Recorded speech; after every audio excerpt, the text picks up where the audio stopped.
Cuba faces a fresh crisis after Hurricane Rafael. A Category 3 storm tore through the western part of the island, leaving widespread devastation and a nation plunged into darkness.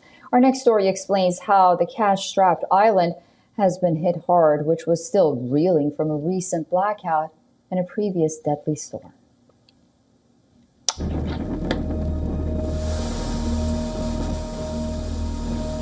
Cuba is once again facing the wrath of nature.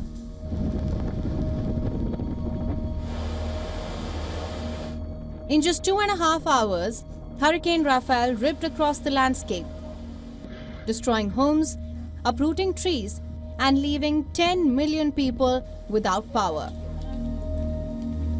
Artemisa province, Havana's key agricultural hub, bore the brunt of the hurricane's ferocity. Imagine what my husband and my daughter went through here. The metal roof sheets were flying off. When everything calmed down a bit, we managed to get out of here. We were very scared. We had never been through a storm inside a house before. The important thing is that we are alive. Powerful winds leveled high-tension power lines along the main highway, while fallen trees blocked roads and floodwaters engulfed the provincial capital. Locals say that they have never witnessed such a ferocious storm. I'm going to speak plainly. I've never seen this in 61 years. Yesterday was my birthday and I had a very sad birthday because I saw the stadium falling apart, the towers falling down and the roof tiles flying. Unbelievable. I have never seen it in my life, ever. Authorities evacuated over 70,000 residents from the Artemisa and neighboring Pinar del Rio as the storm battered these vulnerable regions. For many, the evacuation is a familiar, bitter reality as they fled homes that would likely face ruin. In Batanamo, a low-lying coastal city, often hit by tropical storms, residents struggle through flooded streets, salvaging whatever belongings they could from crumbling homes. This happens frequently here.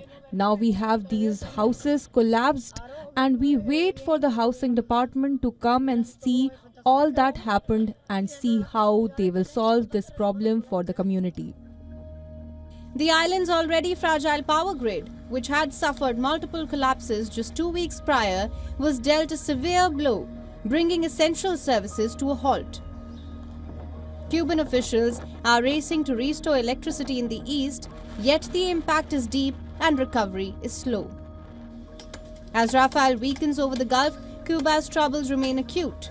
The storm's destruction lays bare a struggling infrastructure, a fragile grid, and an economy stretched thin. With only partial aid in sight, Cuba's recovery from the hurricane will likely be long and arduous, leaving millions without basic power or resources in the days ahead. Bureau Report WION, World is One. For all the latest news, download the WION app and subscribe to our YouTube channel.